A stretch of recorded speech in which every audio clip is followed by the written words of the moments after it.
Well, welcome to Alifereal. My name's Darren Humphreys in Christchurch in New Zealand, where it's a fabulous sunny day. And joining me today is Paul Boone, my co-host, who's in the UK, where it's not so sunny. Well, it's sunny on our side of the world, but early hours of the morning. Good morning to you, Paul. Yeah, good morning, Darren. It's 1 a.m. in the morning. Today's guest is joining me from the UK, and it's also 1 in the morning for him as well. Very, very late at night or very early in the morning, depending on your point of view. So it really is a privilege and a pleasure to have our guest on today. But I'll roll straight into the intro on this one, Darren. We've got a gentleman originally from Sheffield, lives in Swansea currently. He works for the National Trust. He is the Vice Chair of ASSERT, which is the UK Angelman Syndrome Support Education and Research Trust, which help newly diagnosed families within the UK. Married to Sue. Richard has 2 children, Holly and Max. Max is with his wife Sue, and Holly's to a previous relationship with Leslie. Richard, welcome to Alifereal. Good evening, good morning. So, Rich, I last saw you only a few days ago. We were over in Liverpool celebrating the 4th International Conference for Angelman Syndrome, which also coincidentally was the 50 years since Harry Angelman had diagnosed and had come up with the diagnosis of Angelman Syndrome. Tell us a little bit about that weekend, Richard. How did that come about? A number of factors. Originally, every year up to now, there's been a annual gathering of the Angelman Syndrome Alliance groups. It's been around Europe for the last 3 years, and the opportunity to host the 2015 meeting came up a couple of years ago. We were very keen to such a iconic spot, and the timing was very important for us. In conjunction with that, obviously, is the 100th birthday, or what would have been the 100th birthday of Harry Angelman this year, along with the 50th year since the condition was first recognised. And it seemed a great opportunity to have a combination event, both the scientific element, but also the celebratory, in inverted commas, gala dinner that obviously you attended as well, and that's essentially the loose framework that governed the weekend. It was a fantastic event. I mean, I have to be honest, amongst the trustees, I was a little sceptical, perhaps, of how the two elements would come together. Some of the rest of the team have put a lot of time in helping to deliver that. We had people coming from across Europe, across the UK, to the northwest there, and it really did work. It really did work. Yeah, so we had a multinational support groups coming in from the likes of Belgium, Portugal, Spain, Germany, the Netherlands. I think there were some from really up north. Between the professionals and parents and. Yeah, in total there were 16 groups, national groups represented. The furthest afield was Japan, and then obviously around Europe and from the States. It was a genuine international event. It's the first one of those I've been to. We've had representatives 3 or 4 last 3 ASA events, and then obviously historically there was a bit of a European initiative when Sally was involved with the CERT, that she sort of tried to establish those international links a number of years ago, and then everything went quiet for a little while, and now it's certainly been reinvigorated and is gathering pace. It was one for me, Richard, when I was there, and I think any get-together of Angelman's parents and professionals, no matter which country you're in, it's a very empowering and it's a very powerful experience, because you're able to be in a room with people who just, who get it and understand, the challenges of Angelman syndrome, and all the symptoms that come along with it, but also get to, I think there was much love in the room. I think it's probably where I'm going. Everybody was feeling the love. Everybody was feeling empowered by some of the talks which had been given by some of the professionals and some of the organisations. And for me, it was a fantastic event. And we also had a couple of special guests that night we had Gareth Edwards. Yeah, we did. We did that. Sorry, I've just been joined by Max. Yeah, we did. We had Gareth Edwards, who's a patron of the cert, and obviously uncle to Ella, and also Liz Huglin, who was a niece of Harry Angelman. We in run up to the weekend, we contacted the local paper in Liverpool and put out feelers nationally to try and find living relatives of the Angelman family. Obviously, Audrey and Harry Angelman passed away in recent years, and we'd lost most of the links to the family, and through a search we managed to find Liz, who was living down, I think, in Hampshire, but it's certainly South Coast, whose daughter still lived in Liverpool. She spotted the story, and links were established. I mean, Gareth obviously knows a lot of the work we do, and we've worked with Gareth for the last year or so, 18 months or so. But Liz came into the weekend with absolutely no idea of what she was walking into, and you saw the emotion on her face. You know, to her it's just a name, Uncle Harry, who had established his condition, if you like. But that was it. It was just a medical textbook definition. And to see that the concept made to the room and the number of people affected really did have a moving effect on her, and it was a fantastic. The speech I did as part of the lead in to both Gareth and Liz. It was an honour to do that. And, yeah, it's something that will stick with me for a long time. So, and I was going to bring up your speech, Richard, because a very important occasion, and I've got to say it moved me very much, Richard, as you went through your speech. What were the key messages of your speech, Darren? Seeing not only the audience of the parents and the professionals, but having Harry Angelman's niece and family representative there as well as a cert patron. Just tell us a little bit about your speech.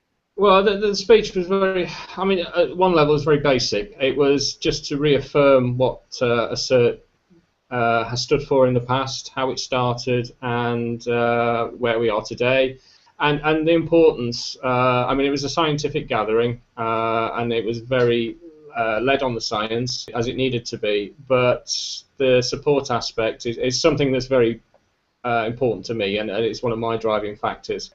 It was an opportunity just to reiterate the strength of the Assert group for new ears, because whilst obviously we had a lot of parents there, we also had representatives from other groups with different emphasis, and also Liz and other guests that we had in for the night. So it was an opportunity just to lower the tone slightly with a number of very bad jokes, just to reiterate the value in parents talking to other parents, as we are now. It's that key message of support is something that we've all relied upon in the past and cannot be underestimated. It's very easy to focus on the science, but the science without the support, I think, would be more difficult. In the last week since we were chatting, Paul's established a open Facebook group called Alifereal, which has some links for those of you who are on Facebook back across to the previous interviews that we've done with people. It also provides an opportunity for you to keep up with what's coming up and to leave your comments and to get connected with us there. And talking with Paul a little bit earlier, we do have quite a few people who have expressed interest in continuing to share their story, and we're just really excited about the speed with which things are picking up. Back to you, Paul. Yeah, thank you, Darren, for that. Richard, thank you for sharing the message and the themes behind your speech with us, and everybody who was able to share on that. It was quite emotive, it was strong, it was powerful, given the room, as I say already, was full of love. But also the room had Gareth Edwards in there. Everybody was, I think really impressed that Gareth was able to make it, but also the fact that Harry Angelman's niece Liz was able to make it too, but it wasn't really as certain the parents who were sharing with the Angelman's family. I believe that Liz had brought something to us as well as part of this weekend. You want to tell us a little bit about what Liz brought? Yeah, it came as a very great surprise, to be honest. She brought the letter from President Bill Clinton that was addressed to Harry Angelman in recognition of his lifetime achievement in medicine. So it was the framed letter from the White House. Obviously a very, very treasured family heirloom, and she felt that we were better able to treasure it, I guess, than the family that for what was, from what she was saying, the whole experience came as a surprise for her. So she possibly didn't understand the impact that the condition had had on that whole room full of people, and obviously a cert within the UK. She basically donated it to us so that we, more people would see it, so it wasn't sat gathering dust in the attic, I guess. No, that's amazing indeed, and it was an absolutely wonderful gift, I think, to bestow on the community. It's a community gift indeed, and I think that's absolutely wonderful. So, Richard, the reason we've got you on here, as well as sharing about the international conference which is taking place, is we want to hear about you and your experiences with Angelman syndrome, and about your journey so far, to tell us and hear from your story and how it's impacted upon you, Richard. So, do you want to walk us through your original diagnosis with Leslie at the time on Angelman syndrome? Yeah, happy to. We were slightly unusual in arriving with Angelman syndrome. Holly was born with a heart condition that was first picked up at the sort of 12-week scan. As a result, we never had that honeymoon period at all. We went from not hitting the milestones, and it was put down to the fact that we got the heart problem. It was a valve issue. So we were waiting for basically Holly to grow strong enough to undergo the surgery that she needed to. So right from day one, pretty much, we were on a drug regime, and it became commonplace. We got, after about 8 months, we got the surgery we needed, and that in itself opened up a whole world of experience that was completely new to us. And we got out the surgery. To this day, it's one of the hardest things I've ever done, that at age 8 months, going under the anaesthetic, and that sort of look in the child's eyes, or in Holly's eyes, as she's sort of just dropping under with the anaesthetic. That obviously has an effect, and you store that away. But she came up through surgery, bounced straight back, as a lot of kids do at that age. All seemed well. We left hospital expecting the world to start picking up and going back where it should have been on this imaginary journey that we were going on. Then we had, the milestones still weren't happening, and it was questions were being asked, and we've all been there.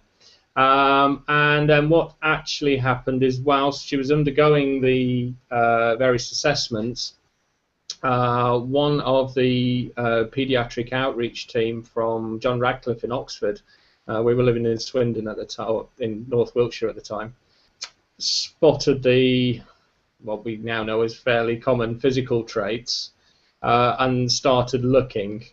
And whilst we were awaiting the results of this, Holly's epilepsy appeared, literally pretty much overnight. And at its worst, she was drop fitting about once every 20 seconds. And this was pre-AS diagnosis. And whilst we were in and out of hospital, and in and out of a badly prepared hospital for a young child with epilepsy, there's no padded cots, and having to tie cushions and pillows to the cot to stop her hurting herself. we actually had the diagnosis come through over an Easter weekend. For us, because we'd gone through this period of 10 days with intense epilepsy, completely out of the blue, the diagnosis of AS actually gave us something to work with. It wasn't a nightmare scenario, as it were. It was actually an answer to what we'd been experiencing. It actually gave us something to start with. Slightly different, I guess. Speaking to a lot of parents, there's a question mark of it's not quite right, or there's not entirely sure, and then AS is the thing that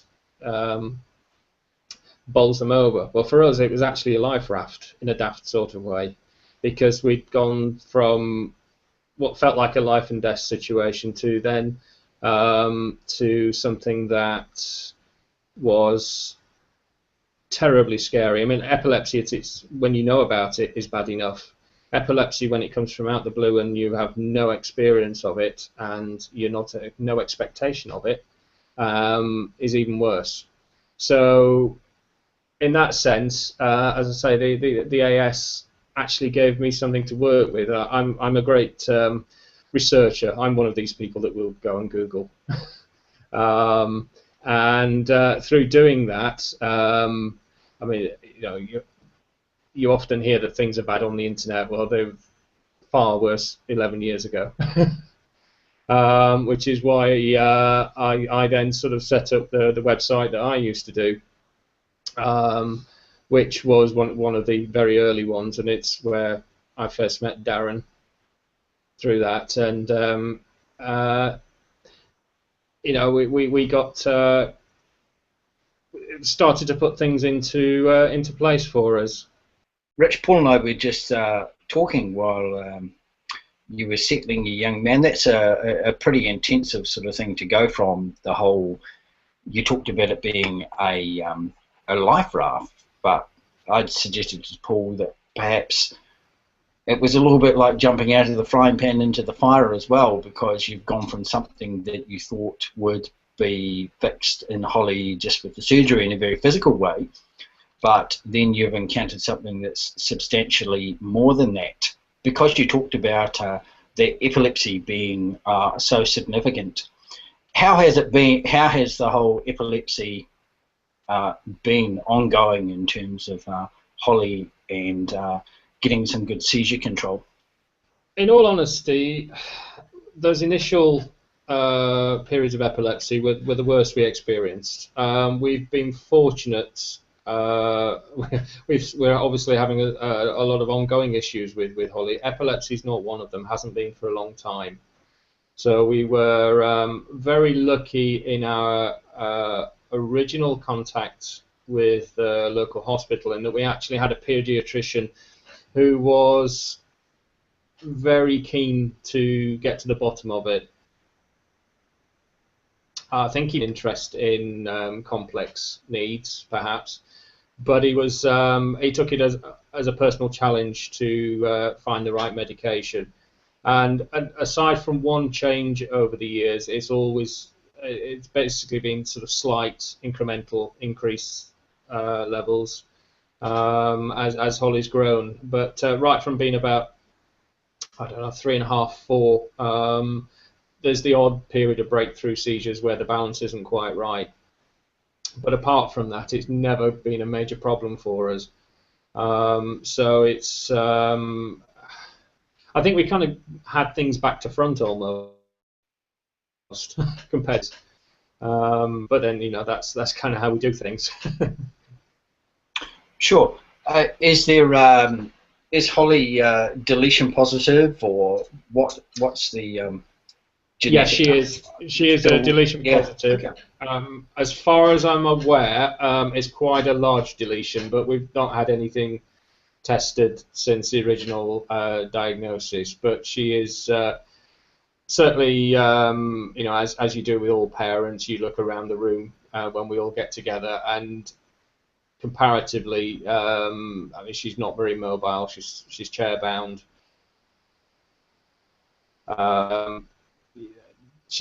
there are physical manifestations that would suggest it's more at the sort of extreme end.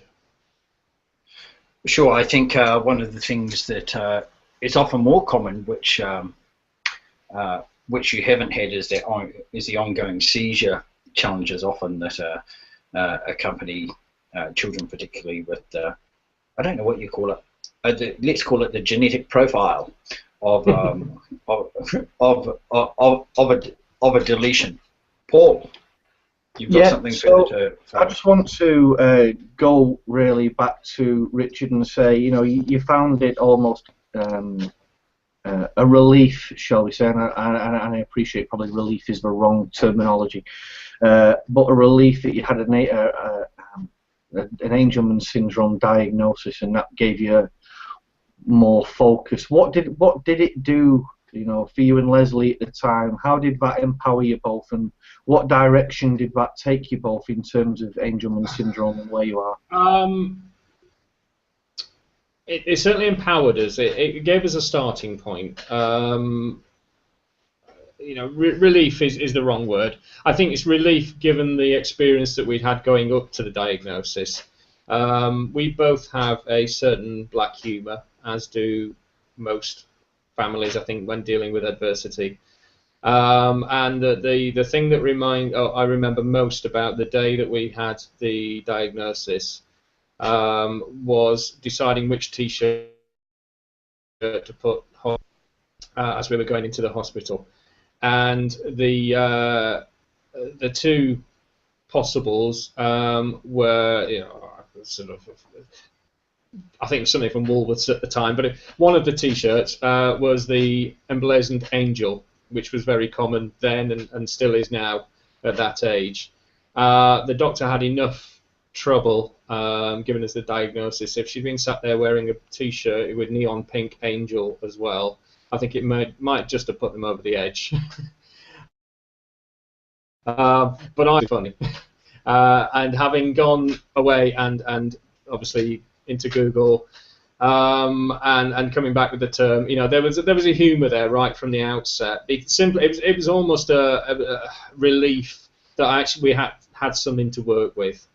And from that, we got straight in touch with ASSERT. Our diagnosis, as was fairly common 10 years ago, was probably not the big. Involved a bit of paper with a website on it and a telephone number. And we don't really know much about it, but here's some people that might. So we got in touch with Sally, who was single-handedly pretty much running ASSERT at the time, and got the pack and got the information and sort of tried to read it, and as it's not uncommon now, a lot of the science and the genetic detail I try and follow, and I have a reasonable grasp of it, but the level of detail, for some people, there's much more information needed. For me, there was enough there to give me something to work with.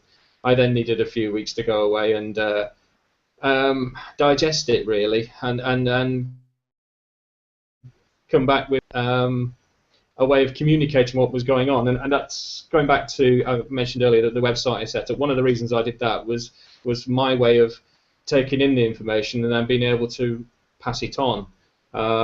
It's hard enough having that conversation with friends and family, but if you're having that same conversation 10 and 15 and 20 and 25 times, trying to explain what's going on with your daughter or your son, that was my way of dealing with all of the information that was being thrown at us and being able to sort of filter it out a little bit and make that was pertinent to what we were going through. Available to their friends and family. In terms of Les and I, it was basically everything that was going on within our lives was Holly and the journey we were going on. It was I don't think we had time for ourselves. I don't think that's uncommon. And that's a really interesting point, and I just want to ask you a question on that, Richard, because as blokes, sometimes we can be somewhat passengers to our lady folk, shall we say, who are very articulate in terms of sharing their feelings, their emotions, their opinions, whereas blokes maybe sometimes aren't as in touch with their feelings and sharing their emotions and such. So, was that your release, and how have you found your release in terms of your emotions and how you've carried on this journey, and how do you process this as a fella? You know, if you were to say to a guy who's just been newly diagnosed, how do you cope? How do you deal with it? What would your advice be to a newly diagnosed fella? I think the key fact is whatever the diagnosis, they're still your child. To me, that's the important fact. They're still your family, regardless of what tag. And it's one of the key reasons why I'm still involved with the CERT, because obviously my life has taken an unexpected turn, as it would be another one over recent years, and that family support, that family unit, that celebrating everything within that family is still an important part of my life. As we've just seen with Max, he's quite used to this. But you know, for a 5-year-old, that's testament to the work that Sue and I put in with him and trying to build that relationship. And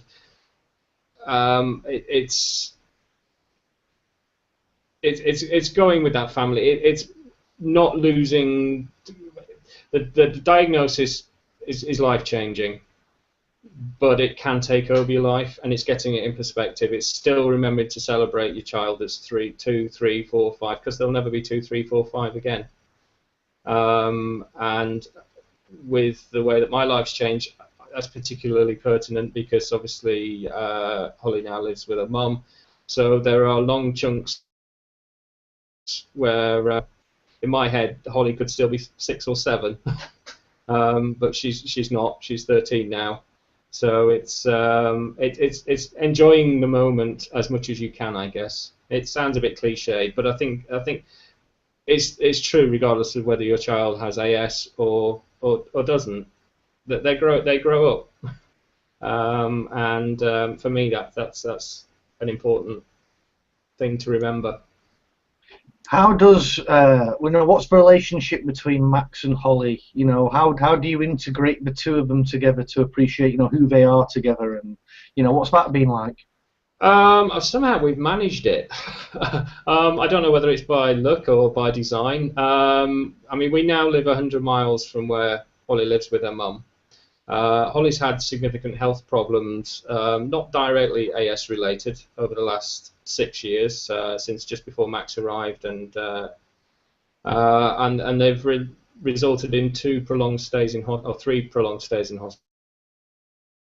Sorry, since Max has been with us. But despite that, Holly is his big sister. Even when she's when she was coming down to Swansea, which she's not at the moment for a number of reasons, but even when she was coming down, he would quite happily take her to his friends' birthday parties.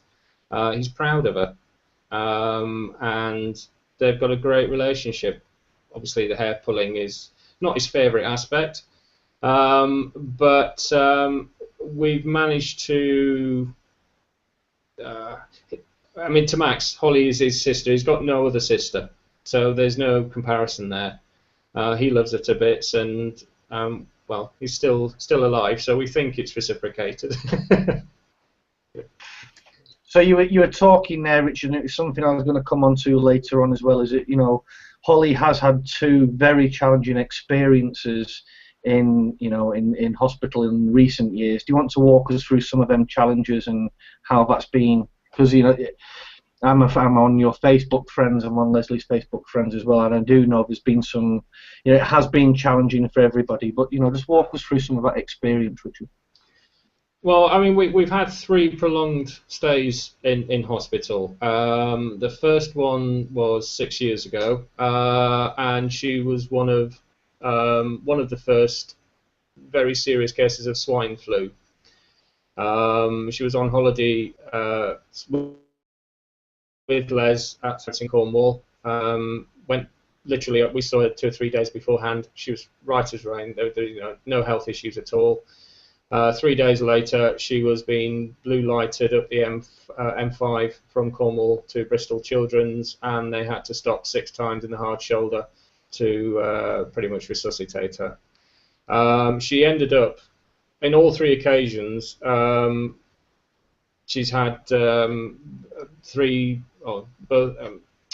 pneumonia, and they've all involved long stays on a number of forms of ventilator.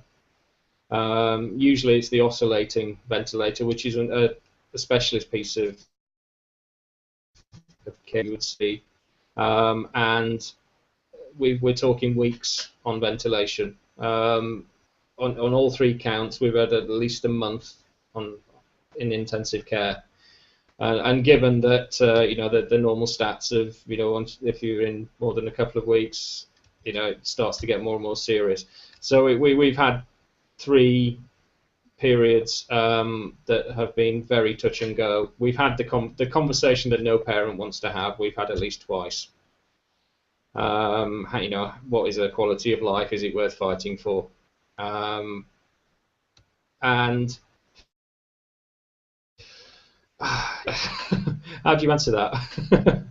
The honest answer is yes. She loves life, and we love her to bits, and as the whole family unit does. And with the way our family's grown and changed over the last few years, she's got more family now than she's ever had before that care about her, that drop in to see her at hospital when she's been in there. And the interesting fact about the 3 bouts in hospital is that the swine flu, the first one, there was something that they were physically fighting.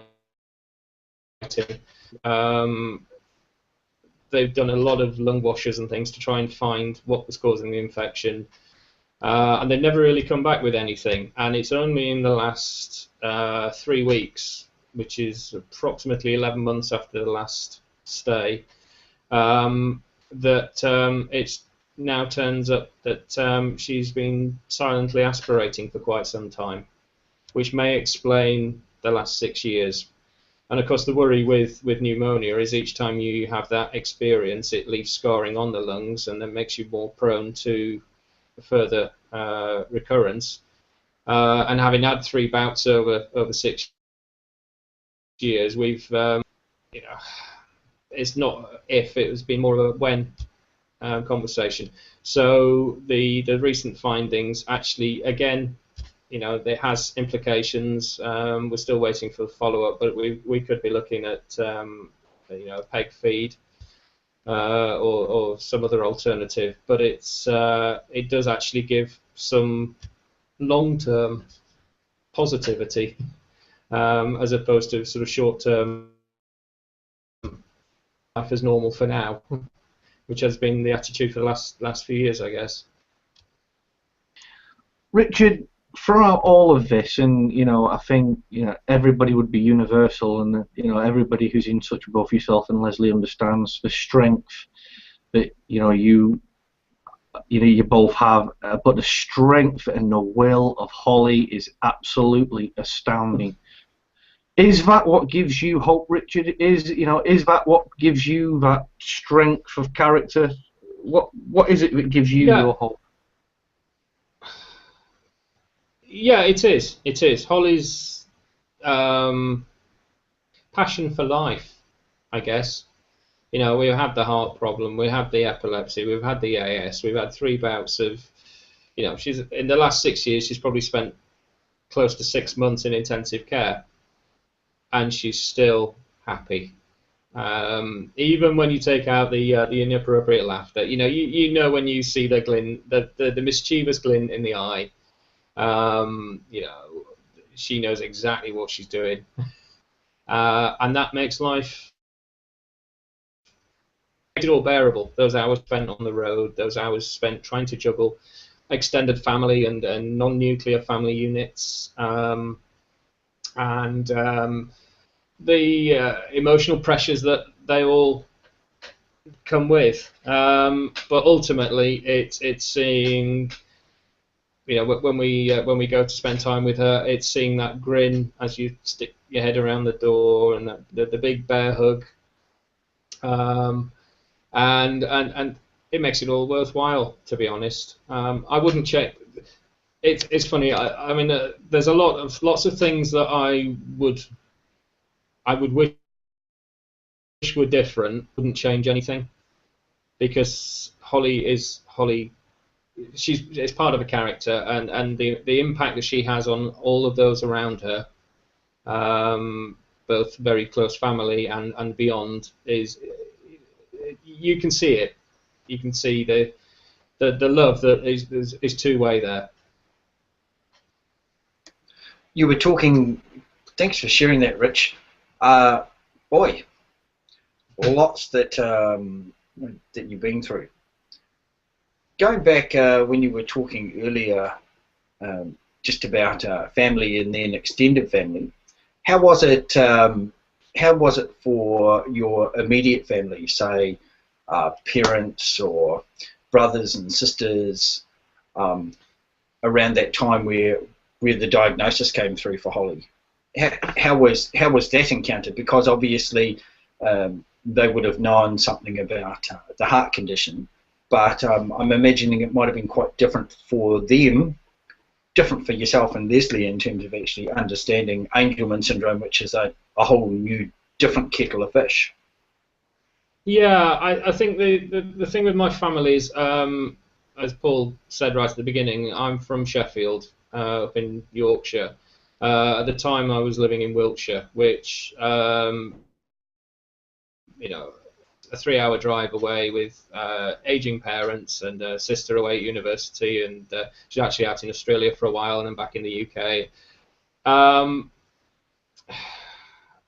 It's funny, the heart issue was a lot easier to deal with, I think, with talking to my parents and family, because they actually understood it.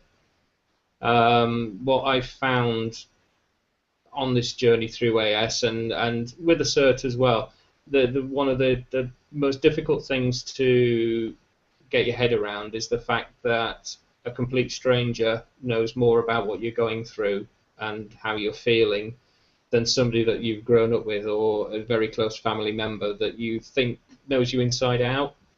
And I don't think that is the case, because whilst you can empathise, I think unless you have some hands-on experience of what it's like to be, up in the early hours and the dealing with the epilepsy or all the other associated issues, or even just that whole change of family routine on a regular daily track, rather than just as a one-off. I think it's difficult for that empathy to be truly there. So, I mean, my parents to this day have they have a good relationship with Holly, but it's a very distant one. It's a world that still scares them, to be honest. And I'm sure they're not alone in this with grandparents and beyond. But to their credit, for the last couple of years, they've actually come down to the conference the CERT hold in Coventry, partly to help us out with looking after Max, so Sue and I can be off doing what we need to be doing, but also as just trying to get their head around what's going on, and that's that's quite a challenge for them, and that's fully appreciated. So my family actually are more distant than Sue's family are. Les is very close with her parents, and they're very hands-on. Her mum used to be a nurse, and therefore has a little bit more familiarity with all things health. And with, as we are now, with Sue and her mum and sister, and Holly's, I say, step nephews, nieces, etc. There's a great family unit there now. There's a lot more understanding, but there's still that distance between my side and Holly, and I think some of that's got to do with geography. but there are obviously other issues that we are constantly trying to bridge. How was it then for you thinking about meeting your first meetings with other people whose children had Angelman syndrome? Were you someone who wanted to do that, or Leslie, like for myself and Julie was someone who was keen to read up about Angelman syndrome, but I was all hands on. Well, let's find someone so that it helps in some ways validate that life is that my version of normal, shouldn't use normal, usual was actually someone else's experience. I say that because the only thing normal should be is a setting on a washing machine or a dryer. How was that experience for you? Was it helpful or otherwise, meeting other families and other children who had Angelman syndrome? But for me, I often describe it as one of the hardest yet most rewarding things I've ever done. We were lucky. I mean, the ASSERT conferences are every 2 years.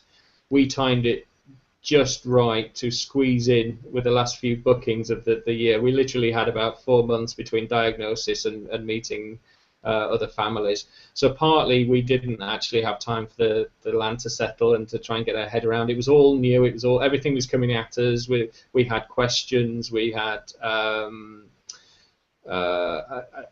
I guess, you know, our reference point was Holly, but we knew it was more than just Holly. In that sense, the conference came along at the right time for us. But nevertheless, it was still very, very, very difficult. And I mentioned a point earlier about you know, complete strangers knowing our lives more than the close family. That first full day at a conference was possibly one of the loneliest times I've ever had, because I didn't know where I was going. I didn't know what was happening. But I also knew I was in the right place, and I think unless you have gone into the sort of the big room where you look around and you get over that looking around at different children, and you see the classic AS appearances, but actually they're still their own children themselves, and brothers and sisters and sons and daughters. It actually energizes. There's something about that energy when you have seen people come into the group absolutely terrified, and 2 days later there's an energy there. There's an opportunity to carry on. That's something we did. My first conference, or Les and I's first conference, we actually networked with a few families that lived nearby. We met up a number of times in the 12 months after that, and some of the families are, you know, still in contact now. So it's that meeting the family, meeting other families, as I say, is a key part for me. I think it's an essential part of the process. I think it's a very big step to take, and you can't belittle the emotions that we'll go through, but it's an essential part of the process. And once you've got through that and actually seeing that, do you know what, all the kids are playing together, AS or non-AS, and they're just having fun, it actually, as an adult, you say, well, you know, it puts things into perspective. You're right. It is really. Some people, I think, for a time, think, you know, want to push that away. The reality of almost like that reality check of meeting other families and hoping that even in light of a diagnosis, the diagnosis might be wrong, and it might just be a phase or some of those sorts of things. And people's experience initially, I think, as you're outlining, is either terrifying because they see older children who may not be as mobile or other children that are, and those hopes and dreams somehow get turned up and down. But in the end, I think you're right. Whenever parents do gather together, along with their children as well, there's an empowerment and an encouragement, and just making those connections with people. How has it come about that you become involved in ASSERT as a trustee, Rich? Is it something that you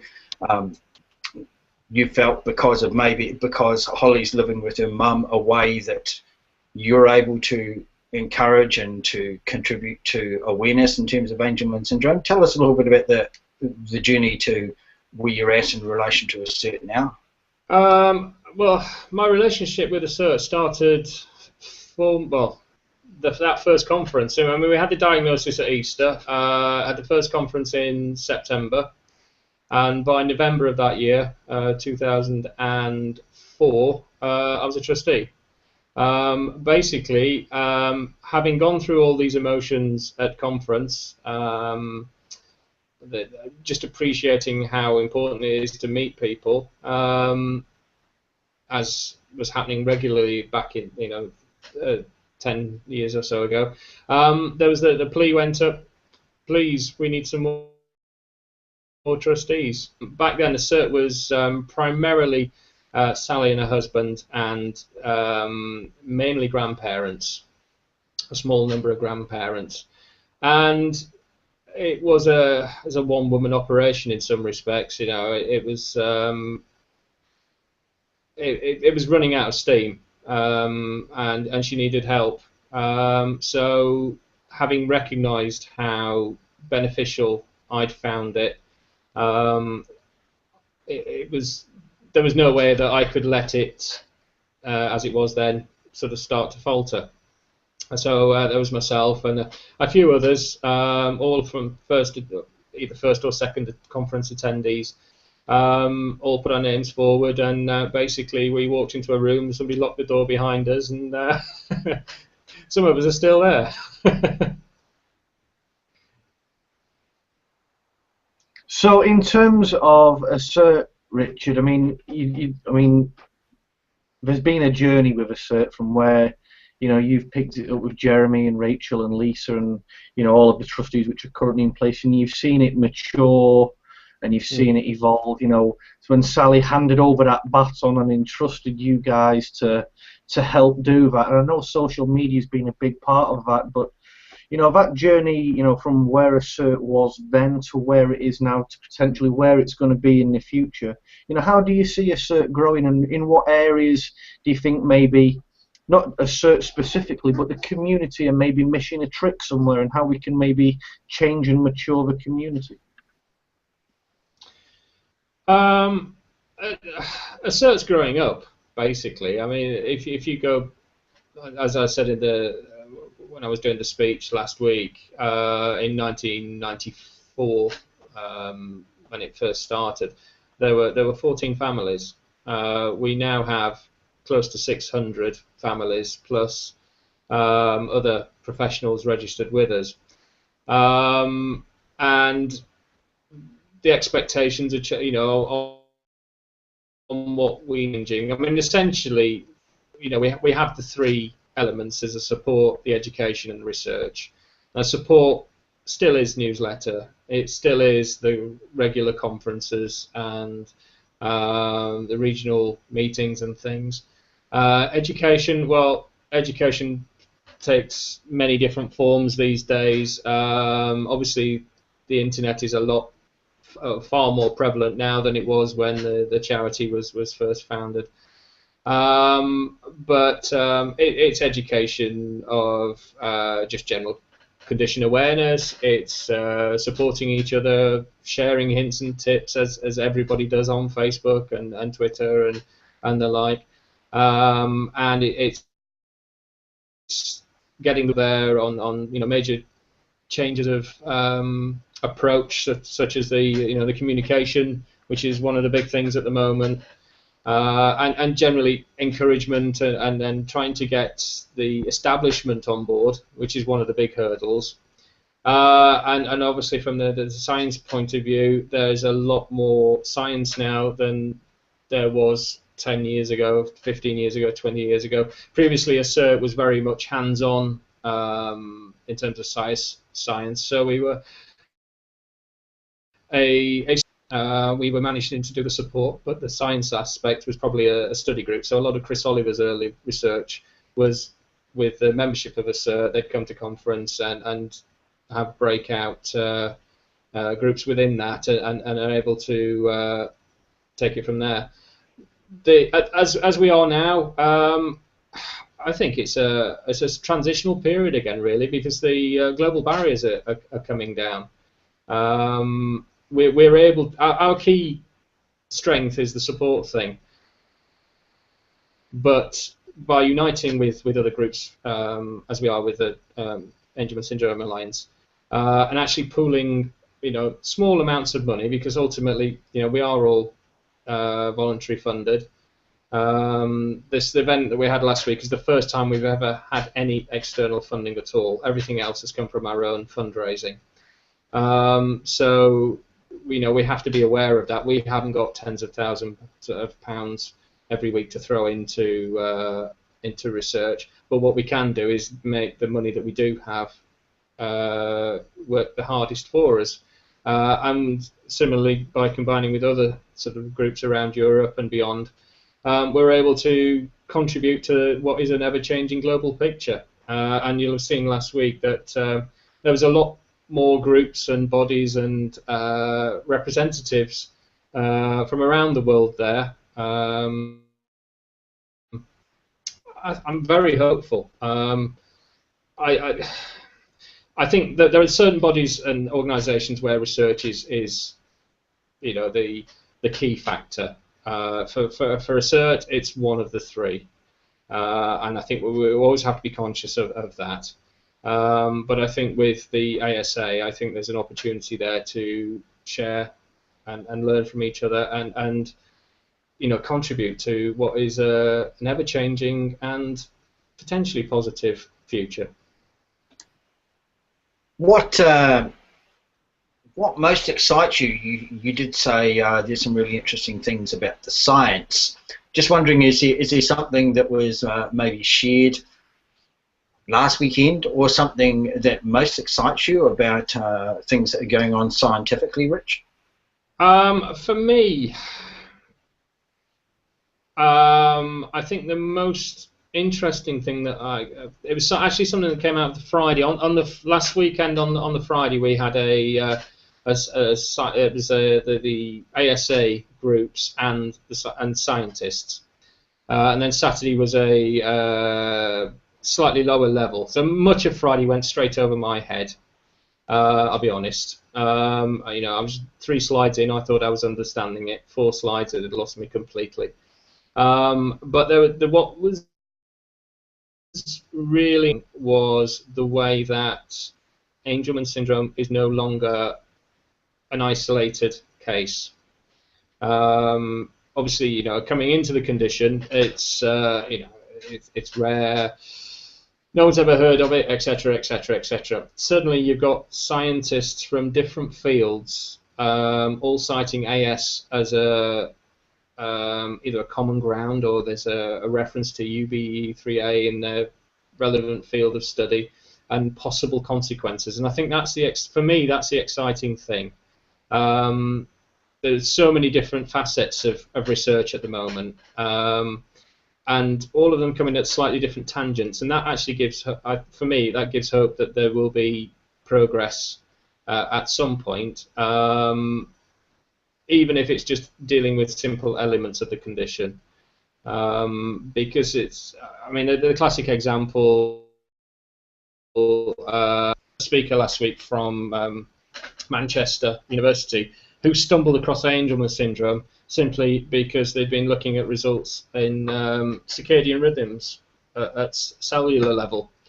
That lost me by that point, to be honest. But to discover that what they were looking at was UBE3A, to then effectively Google UBE3A and come up with Angelman syndrome, and that's from the scientific community, and therefore links were then being established. And that's the thing. I mean, that's one of the key driving factors for last weekend. It's one of the key driving factors for the ASA going forwards. It's looking at getting more scientists, more specialities to talk to each other. So we're not just looking at the standard, 5 or 6 speciality units that historically may have been used.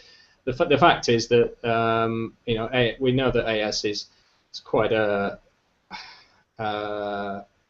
milestone condition because of the genetics involved. So if that has implications for other conditions, it could have a knock-on effect across the whole spectrum. For sure. Is there something that you would say to parents who feel the need to almost do the science themselves, or find that they can't keep up with?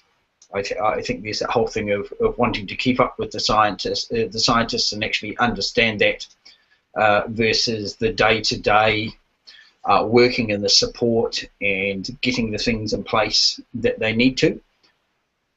I hear you saying that often there's almost like that draw card to, as a parent of a child with Angelman syndrome, to want to keep up with the scientists. Was that something for yourself or Leslie, or was there a point at time at which you had to just let some of those things go? Not just last weekend, but before that, to sort of say, I can't quite grasp and understand everything that there is. I've got the basics, but I need to sometimes let go of that and let the scientists do their science and actually get on and do the things that are actually most beneficial on a day-to-day process with my daughter or with my child. Yeah, that sums it up. I think that sums it up, Darren, to be honest. There may well be a medical breakthrough. I hope there is at some point. But you can't live your life, from my point of view. I think you have to concentrate on what's going on now. And for me, it's about dealing with now, having one eye on the future, but certainly with regards to, and this is personal opinion, it's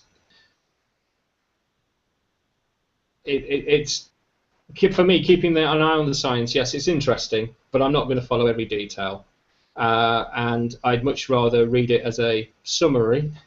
Almost an annual summary, I guess, rather than looking at each individual study and each individual result and the pros and cons, because ultimately science will find its own level.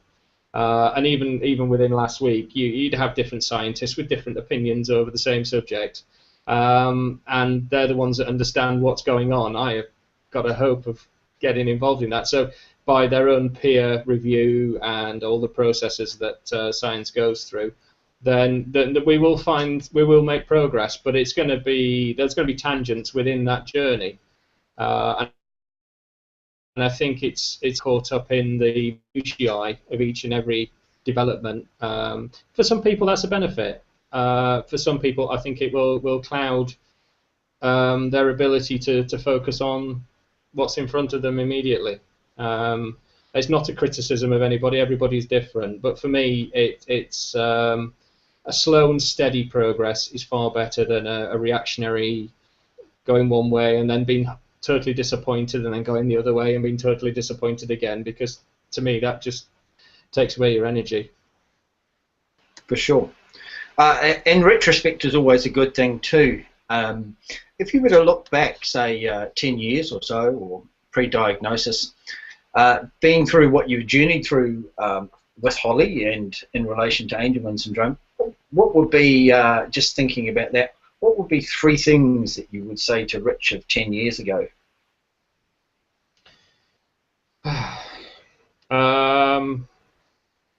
Apart from don't panic.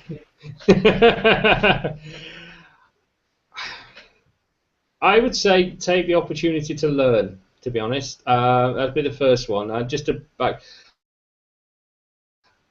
if anybody asks me, I tell the story. If you talk to me age 24 years ago. If somebody got on the bus with significant special needs, I'd be the one person looking out the window, trying not to make eye contact, because I didn't know how to handle that as a person. It wasn't an atmosphere or a strength. Socially, I wasn't able to equip. I wasn't equipped. Now, through Holly and through the experiences, I'd actively go seeking that. And to be honest, I do. I challenge society. If somebody tells me I can't take Holly somewhere, first thing I generally do is take Holly there, because society needs to be challenged. And unless you put yourself in that situation and put other people in that situation, you don't know. You don't know. You will always stay in that nice closet, comfortable box without looking at what's beyond. So the first thing is to there. For me, it was character building. It's changed me as a person completely, and I wouldn't be there. The second thing is I guess enjoy the moment. Enjoy the moment. If there's nothing, I mean, we've gone through so many things with Holly, and it's always been about long-term outcomes and things. And then suddenly we're dealing with short-term illness that could have proved fatal on 3 different occasions. So there's an element of short-termerism, if that's a word. But you've got to plan for the future, but enjoy the moment. Thirdly, so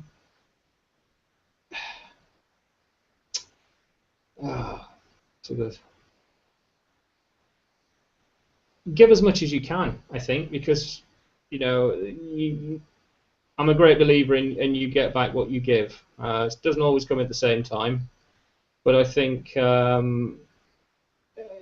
if you're willing to do that little bit extra, you do get that little bit back. Obviously, it's given where I'm sat. At the moment, I've got 2 beautiful kids. It could so easily have been different, and the tone of the conversation would be slightly different. But I have it gives me a positive feeling doing what I do, and if you'd said to me 10 years ago I'd be sat here at 2 o'clock in the morning on a video conference when I've been at work all day and at work all day tomorrow, I wouldn't have,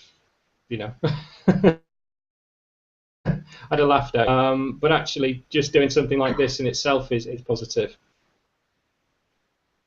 Sorry, I was a bit rambling. No, it's fine. I think and I think one of the experiences we've had is doing these interviews. I think even hearing people and hearing themselves telling their own journey, sometimes it kind of shines a lens on the journey that you've had. It's sometimes very easy just to be very dismissive day to day. You're on your journey, you're looking at the journey, but it's very rare. You look back in the rearview mirror and you think, well, look how far I've come. Look at the challenges we've had on the way, and I think that's key. I just also notice above your shoulder there's a painting or a picture on the wall, and I can only see 2 words, and 2 words say choose happiness. Yeah. Behind you. Yeah, I put that up especially. There's much irony to that, isn't there? Yeah, there is, but I think you've got to. I'm quite a positive person. I've been through a lot, but compared to some, there's I was chatting to somebody when we were in Liverpool last week, and I don't think anybody has that 2.4 children, the classic house with the 2 windows and the door in the middle. Nobody has that, but as a child you grow up thinking that everybody has that, and I think if you get to head up on the fact you haven't got it, then it's. I think it can have a negative impact on what you do have. and I think it's a conscious decision. As I say, I'm naturally an optimistic person, and it drives everybody mad. But I think that's a good way of approaching life. No, absolutely, and I think your experiences, Richard, come through in terms of helping just give you that. Let's not look at the negatives. Let's look at the positives, and let's see how we can progress and move along from here and continue it to be really, really positive. And I think that's a really strong trait, and it comes across in this interview as well. So, thank you for that. And I think as part of what we're trying to do with Alifereal is to say, there are negatives which come about as part of all of the journeys that we share, and each and every single one of the individuals that we've interviewed thus far, and I'm sure on some of the interviews we've got upcoming, we'll do the same thing. They change those negatives into positives, and it's about, if you're newly diagnosed, you need to know that there are positives, that the outlook isn't as bleak as Wikipedia tells you to, that the paediatrician who's sat in the meeting room isn't giving you the best news in the world and you don't know how to process all of this. Actually, live for the day, be happy, and bring it all together. Richard, I want to thank you very much for your interview today. I think it's been, this morning, I think it's been brilliant. You've been very, very open with us, very candid. I couldn't thank you enough, so thank you very much. Darren, what did you think about that interview? Yeah, great. It's really good to actually have a bloke's perspective, Paul. I think most of our guests so far have been women. I have nothing against women. I have a woman myself. But it's been great to hear your journey and to most of all just see your encouragement and your resilience. And I think that's something about being on the journey, particularly those of us who've been through some challenging things yourself with those long hospital stays or those conversations that you don't want to have about, keeping a ventilator on or switching it off or those sorts of things, is that, maybe a little bit not unlike myself and with Elijah's death is out the other end is it's possible to actually be resilient, and it's possible to survive, and it's possible to even choose to live a full and a happy life, not necessarily despite some of those things, but actually because of them as well. And so I think what you've been doing today in sharing your personal journey has been putting a big like a big lighthouse out there, shining some light and saying, hey, it's possible to journey through a whole bunch of things. And as your fellow countrymen would say, Winston Churchill said, when you're going through hell, keep going. And it's that it's the momentum. And so I'm greatly encouraged by your experience and just your shining of that light and the encouragement that I have for people who are watching this today, Richard. So again as well, thank you for your time, and thanks for staying up in the early hours to share your journey with Alifereal. Paul, do you want to just also conclude by telling us about who we've got coming up as the next interview? Some fabulous people coming from the United States. Yes, absolutely, Dan. We've got a big long line of guests. We originally started out, Darren, when we started to do this, and we came up with some names, of people that we would like to speak to initially to gather interest and just see where this was taking us. And we started off with a list of 10 people that we wanted to share with. Some of those people gracefully accepted, some of those people declined. We've now got a list, Darren, as I'm scrolling through it, of 43 individuals yet that we've got to schedule in for interviews. And they come from various backgrounds, various experiences. We've got, just to shout some names out, our next interview next week is with the Bernsteins. We've got, we've just got so many people. Karen Biggs de la Fuente, Cindy Schneider, just tons of amazing people, Sarah Rorty, Jeff Mays, Charles De Bruyne, the list is endless, but these are all people who all have something to add and something to bring to this community in terms of their story, in terms of their experience, and doing exactly what Richard has done tonight, in terms of just putting that little bit of glitter and shining that little bit of light to say, you know what, guys, whatever those challenges are, be it the epilepsy, be it the syndrome, be it mobility, be it feeding, teething, you know, there's some light there at the end of the tunnel, and you know, it's not all negative at all. And I'm looking forward to every single one of these interviews I've got listed here. Scheduling them will be a problem, but yeah, I'm looking forward to every single one of them. Great, thanks again, Paul. If you're interested in Alifereal, just mention again the Alifereal Facebook page, which is now up and going. There'll be a link in the video below. Also, subscribe to us on the YouTube channel of Alifereal, and from Paul in the UK and Richard in the UK, and me, Darren Humphreys, in Christchurch in New Zealand. This has been Alifereal. We look forward to having your company again. Take care.